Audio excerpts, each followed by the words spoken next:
안녕하십니까. 저는 강남 농무법인의 김혜선 고문입니다. 오늘도 정봉수 농사님 모시고 우리가 노동조합법을 계속 말씀을 나누고 있는데, 이번에는 제29조 교섭 창구 단일화 절차에 대해서 한번 설명을 들어보도록 하겠습니다. 우선 이 29조의 그 교섭 창구 단일화의 의미를 좀 설명을 해주시죠. 네, 안녕하십니까. 공인노무사 정봉수입니다. 노동조합법 29조 29-2가 있습니다. 29조는 노동조합의 대표자는 노동조합과 조합을 위하여 사용자와 교섭하고 단체별 체결할 권한을 가진다, 이렇게 있고, 29-2는 교섭 창구 단일화를 말하고 있습니다. 그러니까 하나의 사업 또는 사업장의 조직 형태를 같이 하는 노동조합이 2개 이상인 경우에는 하나의 노동조합을 만들어 교섭을 요구해야 된다, 이런 내용입니다. 그래서 사실 이 규정이 기존에 우리나라에는 이러한 복수 노동조합이 허용 안 됐었습니다. 그래서 하나의 노동조합이 생기면은 또 다른 노동조합이 생길 수 없는 그런 구조였는데, 이 법이 바뀌면서 복수 노동조합이 생기게 됐습니다. 그러니까 사업장 내에 여러 개의 노동조합이 생겨도 문제 없다, 이런 법이 이제 바뀌었는데, 그런데 이제 여러 노동조합이 생겼을 때 각 노동조합이 단체 교섭을 각각 요구하게 되면 사용자가 교섭을 하는데 너무 시간을 많이 뺏기고 또 비효율적이다. 그래서 다수 근로자를 대표하는 그런 노동조합만이 교섭을 할 수 있는 교섭 채널 단일화 제도가 바로 29-2 조항입니다. 근데 요 관련돼 가지고 그러니까 교섭 채널을 이제 분리를 할 수 있는 거는 하나의 사업장 내에 분리할 수 있는 거는 근로 조건이 현저히 다르다든지, 아니면 고용 형태가 완전히 다르다든지, 또 뭐 그런 내용이 오랫동안 지속됐을 때 이제 분리를 할 수가 있습니다. 그래서 이번에 이 주제를 택한 게 오늘 날짜 매일뉴스에 나온 기사가 있었습니다. 대기업 최초로 사무직 노동조합이 교섭 단위 분리를 인정한 내용입니다. 광주에 있는 금호타이어가 약 한 5,000명 정도의 근로자들이 있고, 약 한 70%가 그러니까 생산직이고, 약 25%가 사무직과 연구직으로 있습니다. 근데 근로 조건이 현저히 다릅니다. 그리고 또 급여 체계도 다르고 고용 형태도 다르고, 그런데도 불구하고 하나의 어떤 공장과 사무직이 있기 때문에 이런 하나의 어떤 조직체로 봐가지고 교섭 창구를 단일화하는 제도를 유지됐고, 분리가 인정이 안 됐었습니다. 근데 이 회사 같은 경우는 아예 근로 조건이 현저히 다르고, 또 각 생산직과 사무직에 적용되는 취업규칙도 별도로 다르게 있었습니다. 그래서 전남 진호에서 분리교섭을 인정했고, 또 중앙노동위원회에서도 분리교섭을 인정했고, 또 회사가 또 다시 재심을 신청해서 행정법원에서 어떤 교섭 단위를 분리하는 것을 인정했습니다. 이에 대해서 회사가 다시 재심을 신청 안 했기 때문에 바로 이 내용이 확정이 됐습니다. 그래서 이 의미는 교섭 창구를 단일화하기 위해서는 현저한 근로 조건의 차이가 있어야 되고, 고용 형태가 달라야 된다.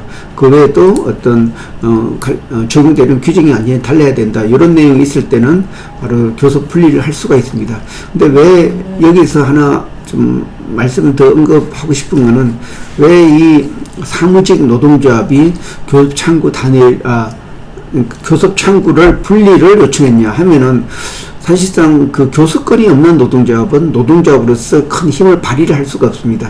그리고 자기 목소리를 낼 수 없기 때문에, 그래서 이제 제기한 내용이 되겠습니다. 네, 그렇군요. 그러니까 지금 노동조합법 29-2의 경우 교섭 창구, 그러니까 뭐 노동조합이 여러 개가 있을 경우, 2개 이상이 있을 경우는 단일화를 해야만 이제 사용자와의 협상이나 이런 게 다 복잡하지 않게 진행되는데, 예외 조항에 해당하는 사건이 이번에 이제 매일노동뉴스에 나왔다는 말씀인 거죠. 그러면 사무실과 지금 금호 타이어의 경우에 사무직과 생산직이 어떻게 그 분리가 되어 있기 때문에 이런 예외 조항이 적용이 되는지 조금 더 설명을 해주시죠. 예, 이 금호 타이어는 사무직과 생산직이 아예 다른 취업 규칙이 있습니다. 그러니까 일반적으로 같지만은 고용 형태나 또 직급이나 또 급여 체계 이런 부분이 완전히 다른 형태가 있습니다. 예를 들어서 호칭에서도 사무직은 대리, 과장, 차장, 부장 이렇게 있지만 또 현장은 기장, 조장, 반장, 직장 이런 식으로 분리되어 있습니다. 또 급여 체계도 그 생산직은 호봉제로 되어 있습니다. 그런데 그 사무직은 연봉제로 되어 있습니다. 그리고 또 어떤 임금이 그리고 그 외에도 어떤 근로시간 산정에 있어서도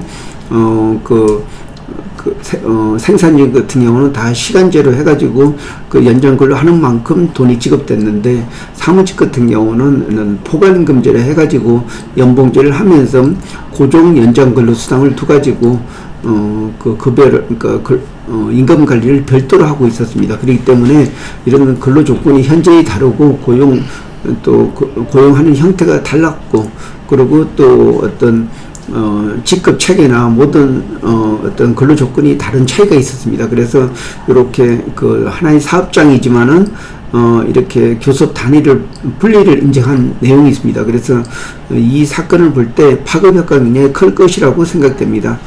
참고로 제가 사회이사로 맡고 있었던 우체국 물류지원단 같은 경우도 약 직원이 한 1,800명 되는데 한 80%가 다 운전직입니다. 그리고 약 20%만 관리직인데 이 회사 같은 경우도 현장에서 일하는 생산직과 사무직의 어떤 근로 조건이 다르고 직급도 또 다르게 이렇게 하고 있는데 그래서 사실 이 회사 같은 경우도 사무직 노동조합이 생겨서 교섭 창구를 분리를 이제 신청을 했는데 거부됐습니다. 그렇지만은 이번 사건을 통해서 이렇게 근로 조건이 현저히 다르고 또 고용 형태도 다르고 하게 되면은 이러한 우체국 물류지원단도 또 교섭 창구를 분리를 할 수 있는 어떤 근거를 마련해 줬다고 하는 그런 의미에서 이 판결은 굉장히 중요하다고 할 수가 있습니다. 네, 그렇군요. 그러니까 지금 말씀하신 것처럼 생산직과 사무직이 여러 가지 근로 조건이나 이런 것들이 다르기 때문에 어떤 한 목소리를 내기가 되게 어려운 구조로 되어 있고 그렇다면 아까 우체국 물류단도 그렇고 그렇다면 이렇게 그 교섭 단위를 분리할 수 있는 회사 같은 경우 규모가 좀 커야 되지 않을까 싶은데요. 그렇나요? 예, 그렇습니다. 여기 같은 경우도 규모가 한 5,000명 정도 되는데 약 75%가 생산직이고 25%가 사무직입니다. 그래도 사무직이 25%라고 해도 최근에 약 한 1,500명 정도 거기 부분에 있기 때문에 하나의 독자적인 노동조합도 있고 또 독자적인 어떤 교섭 규모도 있기 때문에 그렇게 제기를 했습니다. 그래서 규모가 작은 데에는 사실상 하나의 어떤 근로 조건도 사실 다르지만은 그게 그게 문제될 수가 없지만은 이렇게 규모가 큰 데 같은 경우는 별도로 관리할 수밖에 없는 그런 구조라고 판단이 됩니다. 네, 오늘 노동조합법 29-2와 좋은 사례를 오늘 소개해 주셔서 대단히 감사합니다. 예, 고맙습니다.